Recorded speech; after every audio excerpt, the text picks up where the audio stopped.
പ്രജിതേ, ഈ US ഇന്ത്യയെ ചതിച്ചതിൻ്റെ ചില രേഖകൾ, ചില സംഭവങ്ങളൊക്കെ പുറത്ത് വന്നതായിട്ട് വാർത്ത വന്നിട്ടുണ്ട്. എന്താ അത് അറിയാം? അത് ചതിയുടെ കഥ പറയുകയാണെങ്കിൽ എനിക്ക് തോന്നുന്നു ആരെയും ചതിക്കാത്ത ഒരു രാജ്യം എന്ന് പറയുകയാണെങ്കിൽ അത് ഇന്ത്യ ആയിരിക്കും എന്നാണ്.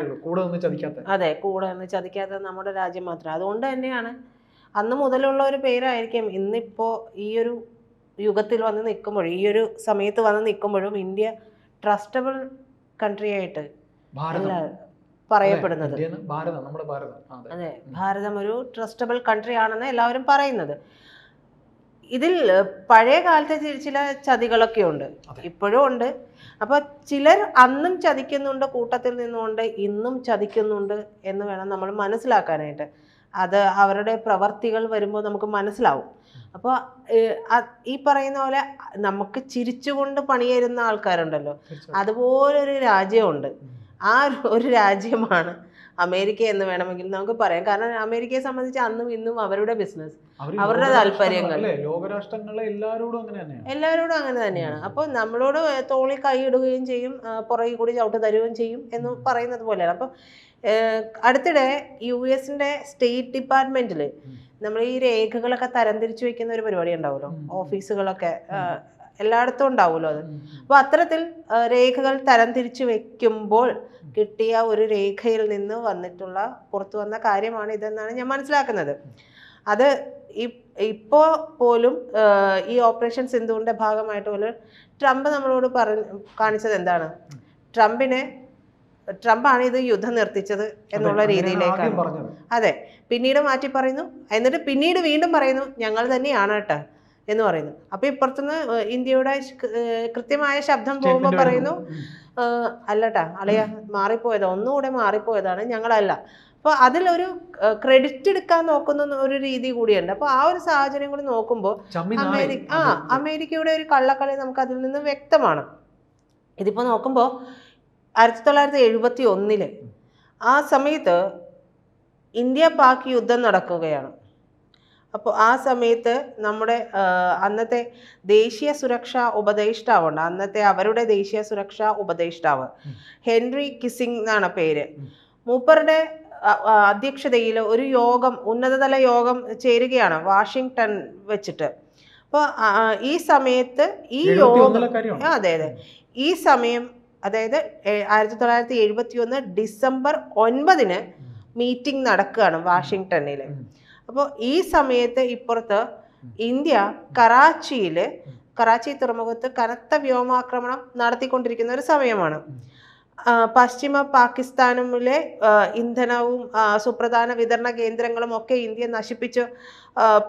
അത് ഒക്കെയും പാക് സൈന്യത്തിന്റെ പ്രകടനത്തെയൊക്കെ സാരമായി ബാധിച്ച് അവർക്ക് സത്യത്തിൽ അങ്ങും ഇങ്ങും നീങ്ങാൻ പറ്റാത്തൊരവസ്ഥയിലേക്കൊക്കെ എത്തിയിരിക്കുന്ന ഒരു സമയമാണ്. ആ മീറ്റിങ്ങില് കറാച്ചിയിലെ എണ്ണ സംഭരണ ടാങ്കുകളുണ്ട്. ആ ടാങ്കുകളിൽ 12 മുതൽ 13 വരെ ആക്രമണങ്ങൾ ഇന്ത്യ നടത്തിയതായിട്ടും ഈ ആക്രമണം കാരണം ഇന്ധന വിതരണം ഏതാണ്ട് പാകിസ്ഥാന്റെ 80% നശിപ്പിച്ചതായിട്ടുള്ള വിവരം പുറത്തുവിടുകയാണ്. പാക്കിന് പിന്നീട് 2 ആഴ്ചത്തേക്ക് മാത്രമാണ് ഇന്ധനം നൽകാൻ കഴിയൂ എന്നുകൂടി CIA ഡയറക്ടറായിട്ടുള്ള റിച്ചാർഡ് ഹെൽംസ് പ്രഖ്യാപിക്കുന്നുണ്ട് ആ സമയം ഈ മീറ്റിങ്ങിൽ വെച്ചിട്ട്.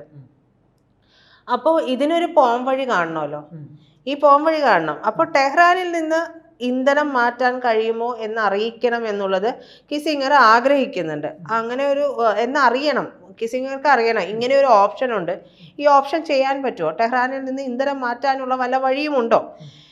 മാത്രമല്ല ഇറാനിൽ നിന്ന് ഇന്ധനം മാറ്റുന്നതിനും ഇറാനിയൻ യുദ്ധവിമാനങ്ങളെയും പൈലറ്റുമാരെയൊക്കെ പാക്കിലേക്ക് അയക്കണം. അതിനൊക്കെ എന്താണ് ഒരു പോംവഴി? ആ സമയത്ത് അമേരിക്കയും ഇറാനും സഖ്യകക്ഷികളാണെന്ന് കൂടി നമ്മൾ മറന്നു പോകരുത്. അപ്പോൾ ഈ പാകിസ്ഥാനെ സംരക്ഷിക്കണം, ആ ഭാഗത്ത് ചില താല്പര്യങ്ങൾ അമേരിക്കയുടേത് സംരക്ഷിക്കേണ്ടതുണ്ട്. അതുകൊണ്ടാണ് ഇറാനിൽ നിന്ന് ഇന്ധനം മാറ്റാനും ഇറാനിയൻ യുദ്ധവിമാനങ്ങളെയും ഒക്കെ പൈലറ്റുമാരെയൊക്കെ പാക്കിലേക്ക് അയക്കണമെന്നുള്ള ഒരു ചിന്ത വരുന്നത്. അപ്പോൾ അതിന് എന്താണ് ഒരു പോംവഴി?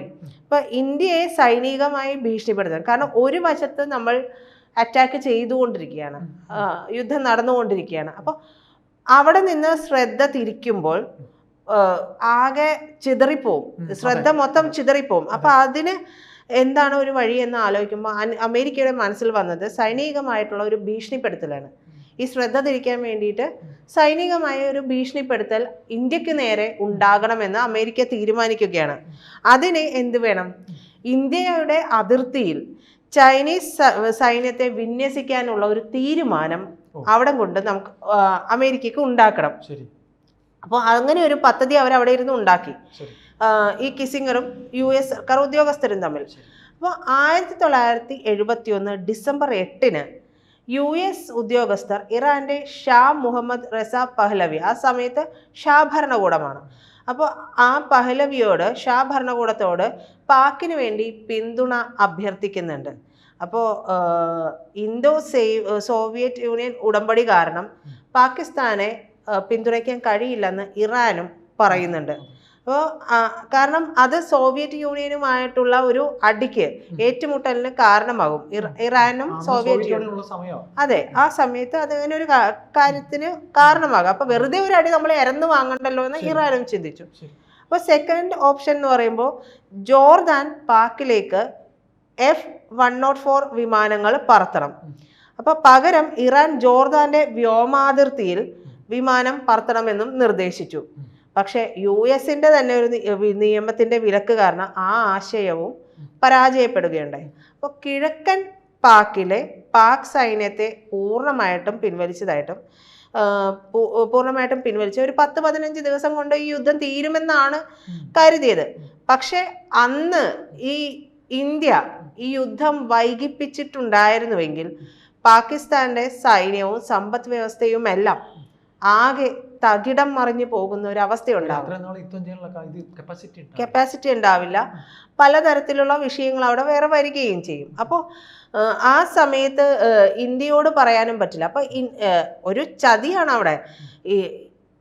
ഇവർക്ക് പാക്കിനെ രക്ഷിക്കണമെന്നുണ്ടെങ്കിൽ, പാകിസ്ഥാനെ രക്ഷിക്കണമെന്നുണ്ടെങ്കിൽ ഇന്ത്യക്ക് ഇവിടെ ഒരു വീഴ്ച പറ്റിയേ പറ്റുള്ളൂ. അതിനു വേണ്ടിയുള്ള പോം വഴിയാണ് ഈ പറഞ്ഞ മീറ്റിങ്ങിലൊക്കെ ഉരുത്തിരിഞ്ഞ് ഇവർ ഉണ്ടാക്കിയെടുത്തത്. അപ്പോൾ 2 ഓപ്ഷനുകളൊക്കെ വരുമ്പോൾ അതൊന്നും നടപ്പാകുന്നില്ല. ഇവരാകെ സമ്മർദ്ദത്തിലാവും. ഇത് ഏതെങ്കിലും ഒരു രീതിയിൽ ഒരു പ്രശ്നം ഉണ്ടാക്കണം. കാരണം അത് ഉണ്ടായില്ലെങ്കിൽ അതുവരെ ഉണ്ടായിട്ടുള്ള ഈ തിരിച്ചടി കാരണം ഇന്ധനക്ഷാമം എല്ലാം വന്നിട്ട് പാകിസ്ഥാൻ പൂർണ്ണമായിട്ടും തകർന്നടിഞ്ഞു പോകുന്ന ഒരു അവസ്ഥയുണ്ട്. അപ്പോൾ ആ സമയത്ത് ഇതിനൊക്കെ വേണ്ടിയിട്ട് ഇന്ത്യയിൽ സമ്മർദ്ദം ചെലുത്താനായിട്ട് അന്നത്തെ പ്രസിഡന്റ് നിക്സണും ഹെൻറി കിസിംഗറും ആദ്യം ശ്രദ്ധിച്ചത് നമ്മൾ പറഞ്ഞ പോലെ ഇന്ത്യക്ക് അതിർത്തിക്ക് സമീപം സൈനികമായി എന്തെങ്കിലും ഒരു ചെയ്യാൻ പ്രേരിപ്പിക്കുക എന്നതായിരുന്നു. അപ്പോൾ US നാവികസേനയുടെ 7ാം കപ്പൽ പടയെ ബംഗാൾ ഉൾക്കടലിലേക്ക് വിന്യസിക്കുക എന്നതായിരുന്നു ഒരു ഓപ്ഷൻ. അപ്പൊ ചൈനീസ് സൈന്യം ഇന്ത്യൻ അതിർത്തിയിലേക്ക് നീങ്ങുന്നത് ഇന്ത്യൻ സൈനികരെ ഭയപ്പെടുത്തുമെന്ന് നിക്സൺ കരുതുകയും ചെയ്തു. അപ്പൊ ഈ ഒരു നീക്കം ഇന്ത്യയെ എങ്ങനെയെങ്കിലും ഒരു ചതിച്ചുകൊണ്ട് പാകിസ്ഥാന് വേണ്ടി നിലകൊള്ളുക എന്നുള്ള ഒരു നീക്കം അന്ന് മുതലേ ഉണ്ട്. അപ്പോൾ പല ഇപ്പോൾ പാകിസ്ഥാൻ അങ്ങനെയാണ്. പാകിസ്ഥാനല്ല, അമേരിക്ക എങ്ങനെയാണ്? അമേരിക്ക ഇപ്പോൾ സിറിയൻ ഭരണകൂടത്തെ പിന്തുണയ്ക്കുന്നുണ്ട്. എന്താണ്? ISIS-ന്റെ പേര് മാറ്റിയ ഒരു രൂപമാണ് ഇപ്പോൾ സിറിയയിൽ വന്നിട്ടുള്ള പാവ ഭരണകൂടം. അൽഷാം എന്നാണ് ISIS പേര് മാറ്റിയിരിക്കുന്നത്. അപ്പൊ പാകിസ്ഥാനിലും ഒക്കെ ഭീകര സംഘടനകളുണ്ട്. ഇവരെങ്ങനെയെങ്കിലും പാകിസ്ഥാൻ നിലനിൽക്കേണ്ടത് അവിടെ അമേരിക്കയുടെ ഒരു ആവശ്യമായി മാറുന്നുണ്ട്. ഇന്ത്യയുടെ ഉയർച്ച അന്നും ഇന്നും അമേരിക്ക ആഗ്രഹിക്കുന്നില്ല എന്നുള്ളത് വ്യക്തമാക്കുന്ന ഒരു തീരുമാനമാണ് നമ്മൾ അവിടെ കറാച്ചി തുറമുഖം വ്യോമാക്രമണം നടത്തിക്കൊണ്ടിരിക്കുമ്പോൾ വളരെ അടിയന്തരമായിട്ട് അവരൊരു മീറ്റിംഗ് ചേർന്ന് ഇതിൽ നിന്ന് ശ്രദ്ധ തിരിക്കാൻ വേണ്ടി ചൈനീസ് സൈന്യത്തെ അവിടെ അതിർത്തിയിൽ വിന്യസിക്കാനുള്ള നീക്കം നടത്തുക എന്നുള്ളത് ഒന്ന് ആലോചിച്ചു നോക്കണം. ഈ അമേരിക്കയുടെ ഒരു കുബുദ്ധി പോകുന്നത് എങ്ങനെയാണെന്നുള്ള ആ ചതി ഇന്ത്യ മനസ്സിലാക്കി തന്നെ ഉണ്ടാകണം എന്നാണ് നമ്മൾ മനസ്സിലാക്കുന്നത്. എന്തായാലും അന്നത്തെ ആ ഒരു വിഷയമൊക്കെ പിന്നീട് ചർച്ചയാകും. ഈ 7ാം കപ്പൽപ്പടയോടൊക്കെ ഉണ്ടായ സമീപനമൊക്കെ നമ്മൾക്ക് പിന്നീട് അറിയാവുന്നതാണ്. അപ്പൊ ഈ ചതി എന്ന് പറയുന്നത് അമേരിക്കയ്ക്ക് ബ്ലഡിൽ അലിഞ്ഞു ചേർന്നിട്ടുള്ളതാണ്. അവരുടെ കാര്യം മാത്രം മുഖ്യം ബിഗിലെ, അമേരിക്കയുടെ കാര്യം മുഖ്യം ബിഗിലെ എന്നുള്ളതാണ്. ഏതാണ്ട് 53 കൊല്ലം മുമ്പുള്ള കഥയാണ് ഈ കഥ. അതെ അതെ, ആ സമയത്തുള്ള ചതിയാണ് ഇന്നും പലതരത്തിൽ പല രീതിയിൽ പഴയ ഈ വീഞ്ഞ് കുപ്പി മാറ്റുന്നതനുസരിച്ച് വീഞ്ഞിന്റെ ഷേപ്പ് ഇങ്ങനെ മാറുന്നു എന്നുള്ളതുപോലെ ഇങ്ങനെ ചതിച്ചുകൊണ്ടിരിക്കുന്നത്. അപ്പം ഏത് സമയത്ത് വേണമെങ്കിലും ഇപ്പോഴും ഉണ്ടാകാം. ബ്ലഡിലുള്ളതൊന്നും പോകാനുള്ള സാധ്യത ഇല്ലല്ലോ.